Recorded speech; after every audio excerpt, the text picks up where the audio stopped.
कर्म हो गया है। बड़े बड़े स्कूल जो पूंजीपति के द्वारा चल रहा, बिरला के द्वारा चल रहा, उससे तुलना इन स्कूलों से मत कीजिए। आज आप वहीं जा रहे हैं कि हमारा बच्चा आप बिरला स्कूल में पढ़े, बड़ा सा सीबीएसई बोर्ड कैराली में पढ़े, फन कॉमर्स में पढ़े। आप सोच रहे हैं, आप भाग रहे हैं, हम तो उतना तो फीस ले नहीं रहे। वो विद्यालय कहां ले रहा? 250, 200, 300 है। सरकार का कोई अनुदान नहीं, कोई सहायता नहीं, न जनता का न सहयोग है। तो शिक्षा दे रहे हैं, शिक्षा से बड़ा कोई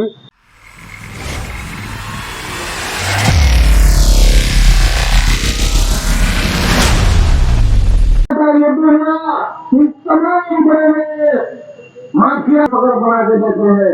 स्कूलों पे अत्याचार करना बंद करो, बंद करो। सर्व शिक्षा अभियान का रिपोर्ट दिया गया, काम ईडी से करवाओ, ईडी से करवाओ। अधिकारियों का भ्रष्टाचार। राष्ट्रवादी पार्टी झारखंड प्रदेश के द्वारा एक दिवसीय धरना प्राइवेट स्कूलों के जो उन्हें दमनकारी तरीके से सताया जा रहा है, दबाया जा रहा है, उनकी रक्षा के लिए, उन्हें बचाने के लिए धरना दिया जा रहा है। महामहिम राज्यपाल जी महोदय को ज्ञापन पत्र सौंपा गया है, मांग किया गया है। झारखंड उच्च न्यायालय में जब मामला लंबित है और यात्रा का स्टे ऑर्डर लगा हुआ है, इसके बावजूद शिक्षा सचिव के रवि कुमार ने 24 मई को एक आदेश निकाला कि सभी विद्यालय ऑनलाइन झारखंड निःशुल्क एवं अनिवार्य बाल शिक्षा का अधिकार प्रथम संशोधन नियमावली 2019 के कानून के तहत वो आवेदन जमा करें ऑनलाइन। अगर जो विद्यालय नहीं करेंगे तो उनको बंद कर दिया जाएगा, उनको कार्रवाई की जाएगा। आज ये दुर्भाग्य है कि पहले का गुरुकुल में बच्चों को शिक्षा देना, सम्मान दिया जाता था गुरुओं को, आज गुरुओं को अपमानित किया जा रहा है। सरकार के द्वारा इन्हें 1 रुपया का अनुदान नहीं दिया जाता, न सहायता दिया जाता है। लेकिन ये बच्चे जो पढ़ा रहे हैं वो दलित हैं, आदिवासी हैं, पिछड़े अगड़े अल्पसंख्यक बच्चे हैं, जो करोड़ों नहीं लाखों की संख्या में भी इन्हीं विद्यालयों में जाकर पढ़ते हैं। सर्व शिक्षा अभियान के करोड़ों अरबों रुपया का घोटाला, क्योंकि बच्चे आ ही नहीं रहे तो साइकिल कहां से खरीदारी होगा, पोशाक कहां से खरीदारी होगा, किताब कहां से खरीदारी होगा। ये जब उनका कमीशन खोरी, भ्रष्टाचार पर वो कार्रवाई नहीं हो और कमाई बढ़ता रहे। आपका पेयजल स्वच्छता विभाग के सचिव मनीष रंजन आज झारखंड में सूखा का और पेयजल के लिए त्राहिमाम जनता तो किताब लिख रहे हैं, प्रभात प्रकाशन दिल्ली का, वो भी प्रतियोगिता का किताब। तो भैया ये किताब लिखने के लिए फुर्सत है और गरीब जनता को पानी पहुंचाने का काम आप नहीं कर रहे हैं। क्या बैठक करते हो, घोटालाबाजी करते हो। इन तमाम घोटालों की अगर ईडी जांच करे, ये और भी घोटाले में अधिकारी लोग जेल जाएंगे।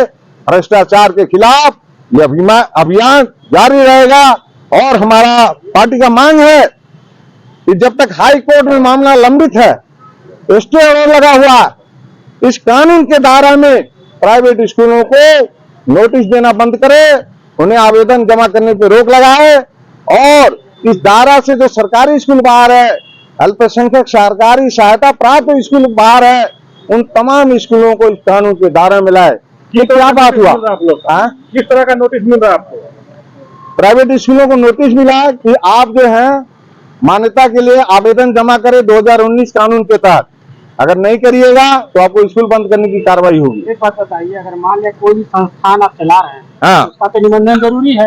अगर सरकार मांग रही है आपको, हमारा पार्टी का मांग है कि जैसे आप कोई दुकान खोल रहे हैं तो ट्रेड लाइसेंस देता है, उसको बोलता है कि इतना कमरा होना चाहिए, इतना सामान होना चाहिए, तो स्कूल चलाओ। अभिभावक निर्णय करेंगे हमारा बच्चा स्कूल में पढ़ने लायक है कि नहीं, वो साधन है कि नहीं, ये निर्णय अभिभावक करना चाहिए। आप उनको लाइसेंस दे दीजिए, उनको मान्यता दे दीजिए, इसमें क्या दिक्कत है? बच्चा जहाँ पढ़ाए, अभिभावक का आजादी है, स्वतंत्रता है। अगर उसको लगता है विद्यालय अच्छा पढ़ा रहा है, सरकारी स्कूल से अच्छा पढ़ा रहा है, बच्चे का भविष्य बन रहा है, तो मान्यता दे दे।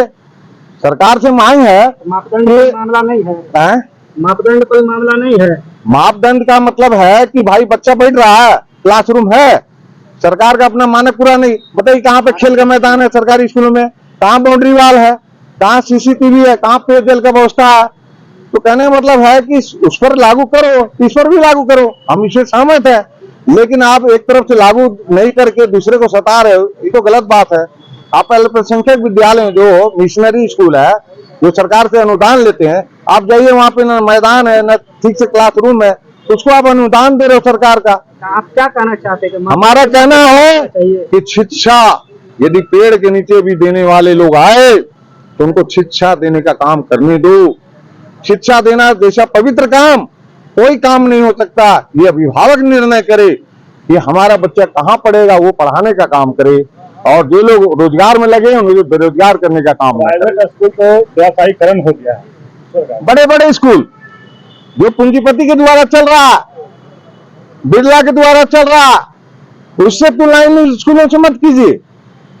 आज आप वहीं जा रहे हैं कि हमारा बच्चा बिरला स्कूल में पढ़े, बड़ा सा सीबीएसई बोर्ड कैराली में पढ़े, कॉमर्स में पढ़े। आप सोच रहे हैं, आप भाग रहे हैं, हम तो उतना तो फीस ले नहीं रहे।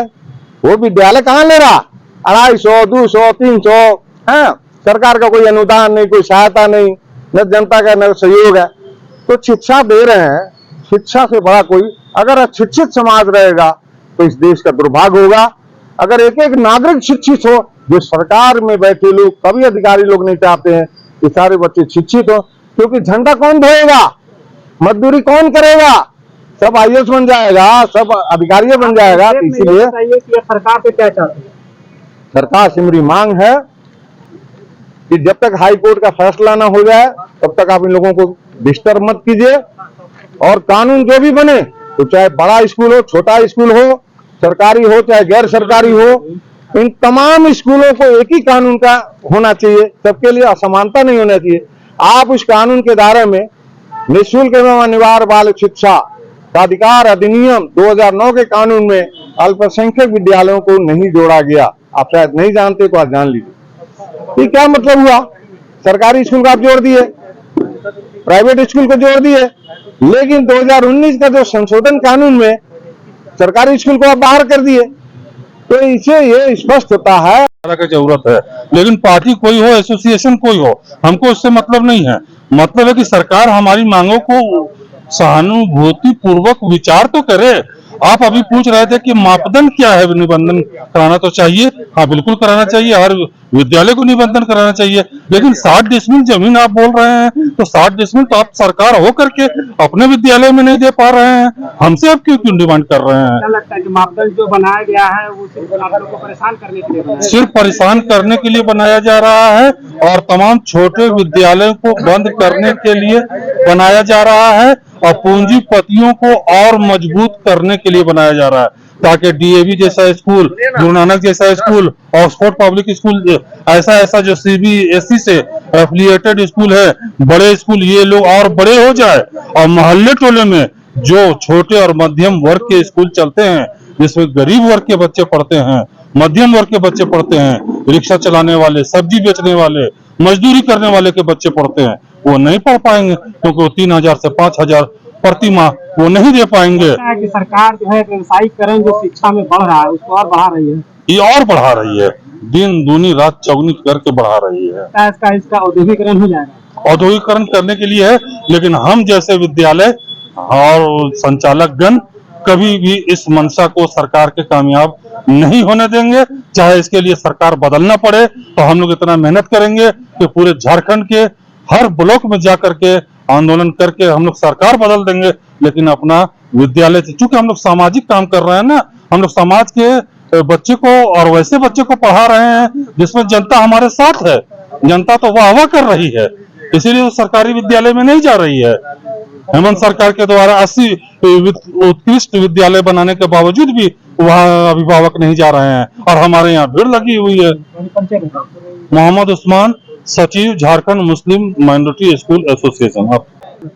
जैसा कि आप लोगों से यह बात बिल्कुल छुपी नहीं होगी कि आरटी अधिनियम 2009 जो केंद्र सरकार कांग्रेस की केंद्र सरकार ने लागू की थी, और उसको यहाँ पे 2019 में प्रथम संशोधन अधिनियम के तहत जो रघुवर दास की सरकार थी उन्होंने लाने का काम किया।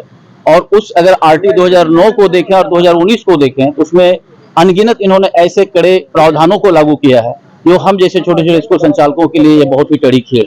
जैसा कि आप लोग को पता होगा कि शहरी क्षेत्र में इन्होंने 75 डिसमिल जमीन का और ग्रामीण क्षेत्र में 1.5 एकड़ जमीन का इन्होंने मांग किया है। ये आप भी समझ सकते हैं कि जहाँ पे झारखंड की भौगोलिक स्थिति को ध्यान में रखते हुए CNT और SPT एक्ट की बात हो रही है, यहाँ पे चल रहा है, यहाँ पे जमीन का उपलब्धता कितना कठिन।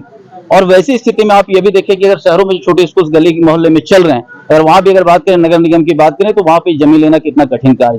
तो आप बताएं कि सरकार की ये जो मंशा है यह कहाँ तक उचित है, और क्या सरकार बिल्कुल एक तरह से नहीं चाहती है कि ये सारे निजी विद्यालय जो छोटे छोटे स्कूल्स हैं, जो उन बच्चों को शिक्षित करने का काम कर रही है, उन अभिभावकों को शिक्षित ज्ञान ये करने का काम कर रही है, जिनके मन में भी सपने हैं, जिनके पास संसाधन नहीं है किंतु वो भी सपने देख रहे हैं, वो भी चाहते हैं कि उनके भी बच्चे कुछ स्कूलों में जाए और अच्छी शिक्षा ग्रहण करें, वो भी 2-4 लाइन अंग्रेजी की आप बात कर सकें।